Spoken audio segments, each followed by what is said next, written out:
Okay, folks, welcome back to another episode of the Accommodation Show. This week, I am joined by the amazing, the very Italian, Luca Zambello. Welcome to the show. Yeah, thank you for having me, Bart. Looking forward to being here. Yeah, look, I'm looking forward to this episode because I met you in VRMA in Las Vegas last year. We didn't really talk, and then we reconnected because I was posting all this stuff about AI and Chat GPT, and then you said, hey Bart, we need to talk more. We're doing some really cool stuff, and you've got a lot of ideas about this technology. Now, first off, look, Luca, I know that you're in Italy, so it's nice and early in the morning for you, and we're finishing our day. What I would love you to do is for you to introduce yourself. Let everybody know what it is that you do for your day job, and then what you're actually doing in Italy. Yeah, no, I'm Luca Zambello, founder and CEO of Jurny. Been hospitality industry for about 12 years now, a little bit longer. And yeah, I'm usually based in LA. Our company is based in LA, but I'm just here visiting. I'm originally from Italy. I was born and raised here. I moved to US with the excuse of studying, really, but with the idea of opening a business over there. And yeah, we're very excited to be working with a lot of exciting AI stuff. Yeah. And so you're the CEO and founder of Jurny. Can you tell us a little bit about Jurny? Yeah, Jurny it's a connectivity platform. Our main focus is to make connections with different partners and different software seamless. And our idea was to create a platform that allows you to manage 100% of your operation on a single platform. As a former operator myself, who's managed over 300 units across US, multiple cities in the US, I was very frustrated with the fragmentation that there is in our space, as you probably have seen that as well. And so I made that my own mission to fix that issue, and that's why we decided to create a Jurny to really fix that issue. So way more than just a PMS, but what I like to call a connectivity platform. Yeah, look, I love it, and I'll be honest with you, Luca. It took me a while to wrap my head around it because we did meet, we had a chat, and then we met again. And I've had a look at it, and then conceptually, yes. Look, ultimately, folks, if you want a PMS system, you can look at Jurny as a particular product and go, yep, cool, it's going to fulfill most of your needs. But the one thing that you need to notice is that as the industry evolves, the more products and the more technologies that you want to start plugging in. A product like noise monitoring or noise aware just didn't exist a number of years ago. If we think of products like Stayfire, where we're actually capturing guest data, that didn't really exist a certain time ago. If we think about guidebooks like TouchStay or Arana Stay, those didn't really exist in the way that they do. So as the industry evolves, you've got more products which are coming along, and now we want them to integrate seamlessly with our PMS so that we don't have to log into each platform to manage from each of the different platforms. And that's what Jurny is actually facilitating. Exactly. And that is unfortunately an issue that has started exactly for the same reason that you just mentioned. At first, it was just a handful of solutions. You had a pricing software, you had a channel manager, and then a PMS. That was kind of almost like the bulk of it, something for accounting. And so at first, the PMS job was to just kind of put these different tools and allow them to work together. And that's what they were built for. But as the industry got more complex, the typical PMS solutions started becoming outdated. And as a former management company, I was full of these frustrations when I started scaling the business and start needing to use multiple different solutions, including like access control systems or guest verification systems. And yeah, so that's definitely a problem that exists. Yeah, got it. Awesome. Look, and hopefully at some stage you'll give me a job, right? Hopefully I explained it well enough. Yeah, you did. Terrific. Look, okay, so enough about Journey, and like I don't want to discount your product or your company, but I love what you guys are doing. I want to talk about AI and its influence in hospitality, tourism, and where you see things going, because it's something that I've been talking about a lot. And the topic for this episode is going to be is how will AI impact our businesses or our short-term rental businesses, hotel businesses, our hospitality businesses over the next 6 to 12 months? What do we need to look for? And I've done a lot of work in it. I've done lots of presentations. I'm touring all over the place, and I've got lots of different ideas as to how we can practically use this technology in our businesses and what the biggest wins are.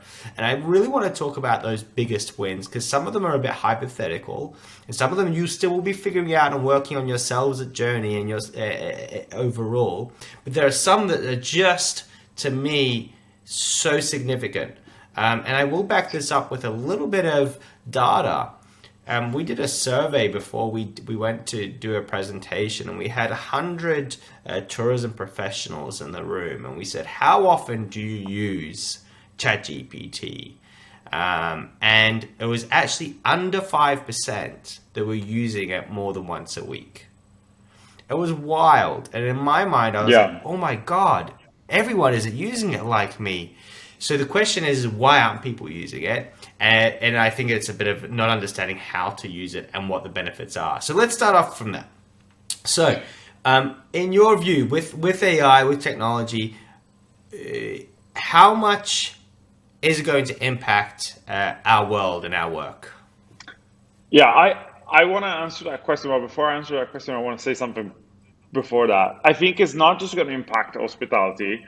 I think AI is probably the biggest technology revolution that we are going to see as humanity, period. So much bigger than the internet itself. And if you think what internet has done to any type of businesses, especially even in hospitality, just how it's revolutionized distribution. Before internet, everything was direct bookings. Now, if you're not on OTAs or you don't have some type of online exposure, you're really missing out on a massive chunk of business, right? So just like has changed, so much has changed with that. With this, even more is going to change. And so it's extremely important that everybody is on top of those changes because not only is it going to change a lot, but what's we have not seen before is the rate of improvement. Uh, we're looking at a rate of improvement that we have not seen with any other technology. One of the interesting data point that I've seen was really the rate of improvements of almost doubling in power every 3 months when we've been used to doubling power every 2 years, because before our computing power was directly correlated to the cheap power of a computer, which is that doubling power every 2 years. Now we're looking every 3 to 4 months for that. And that means that you have a compound effect on improvements of the technology. And I think we humans are not that good to understanding compound effect. And so that means that really like in the impact that this technology can have in the short term, it's massive. And we can dive in more details on how, but I wanted to first say that because it's important that we understand that, and that is one of the biggest reasons why we should be paying close attention to this. Yeah, and let's talk about that. Let's talk about prompts.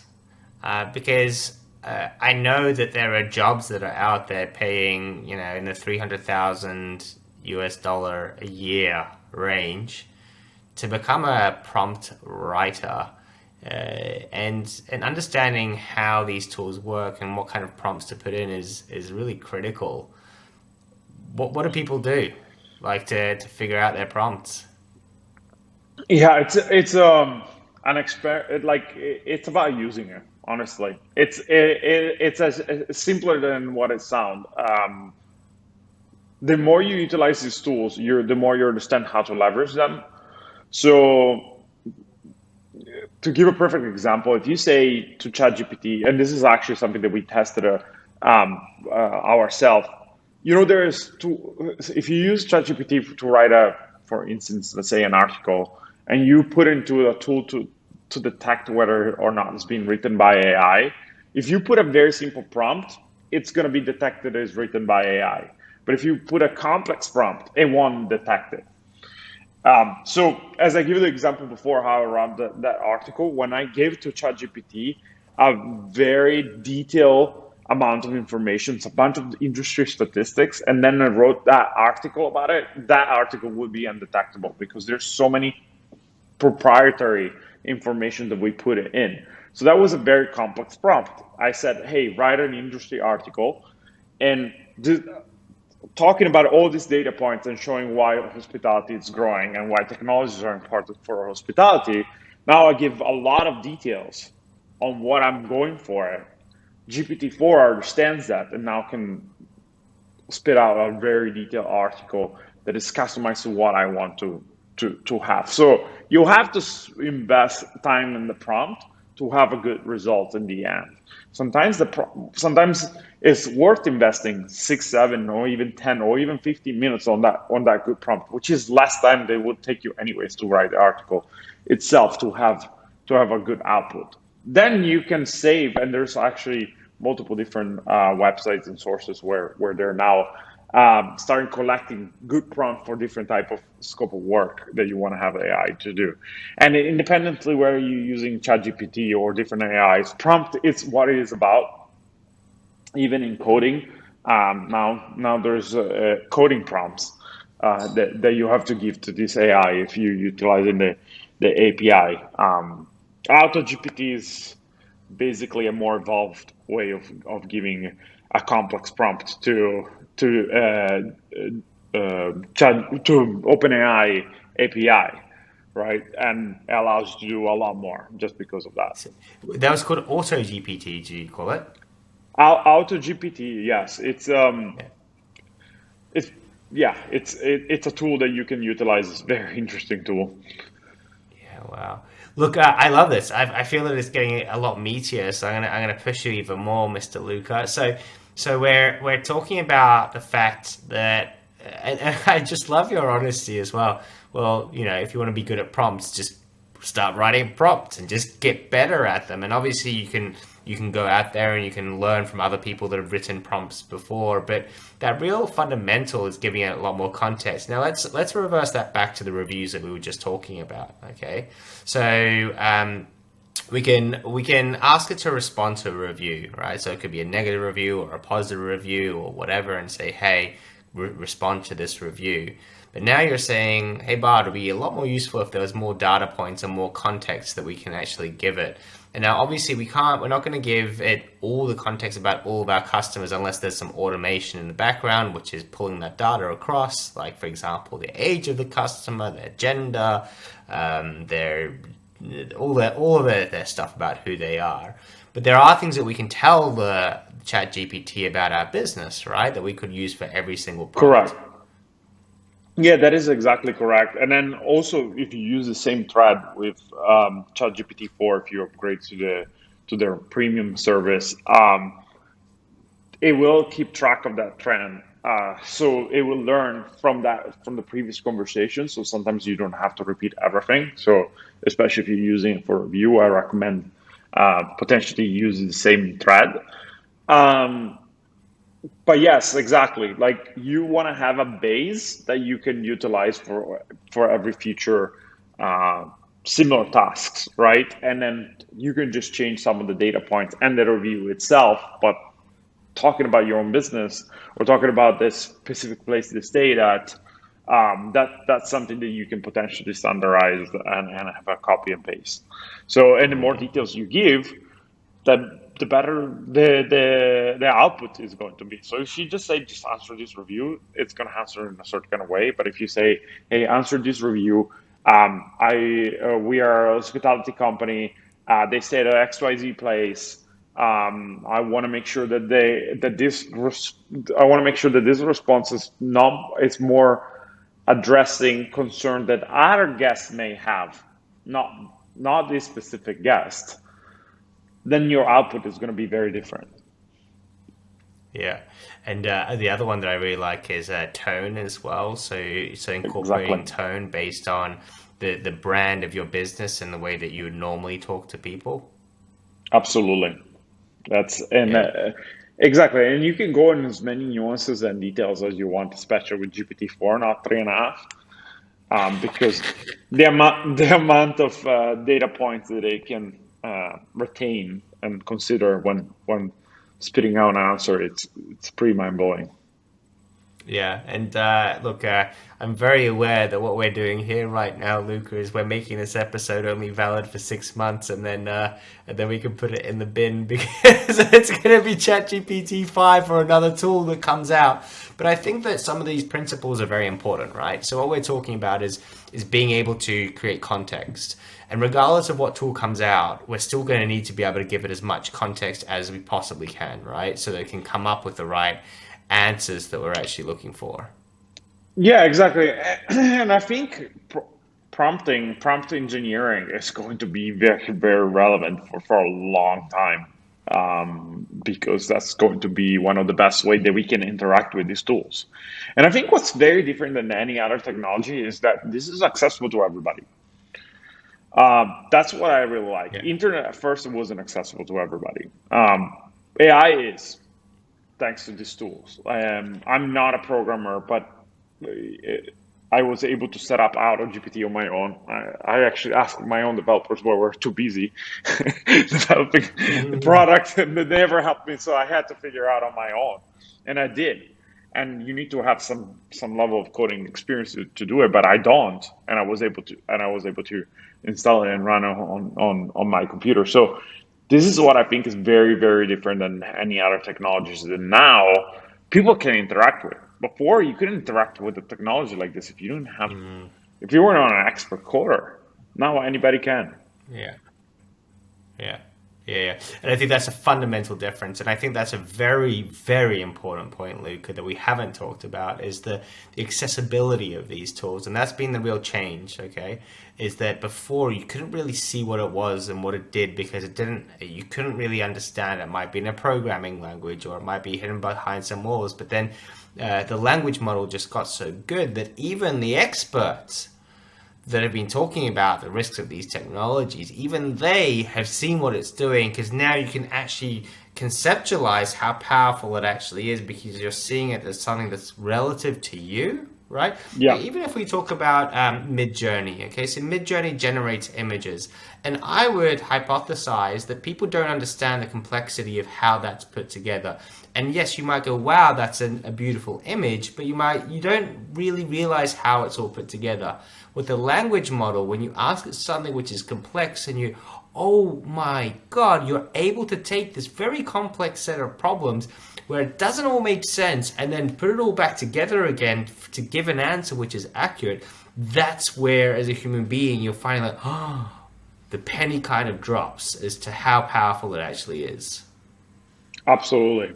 Yeah, and these tools are evolving, right? And the complexity of what you can do, it's increasing. And I think most of the times are underutilized. Like we said, most people put Sure. very simple prompt, and so that they get very simple answers or very basic answers, and so they don't see the full power. But if you would know the amount of information they can retain and calculate, and once you start mastering that aspect of the prompting, that's when you start getting really into it, and it becomes almost addictive because you can understand how many things in your business you can start automating already. Do you think it's for a lot of people it's going to be like riding a bike? Yeah, very likely on the basic set of tools. Of course, there's going to be different layers here, of complexity of how you can utilize these tools. And I know I keep bringing back up AutoGPT, but AutoGPT is a perfect example of taking something simple. And for people that are not familiar with AutoGPT, if you don't mind, I'll give it a brief explanation. But really, is it's a script that you give it a specific task with specific goals, and it starts creating multiple AI personalities that have to accomplish different tasks, plus it's connected to the internet. So it prompts itself and it goes in like this auto mode until it's done generating that tasks.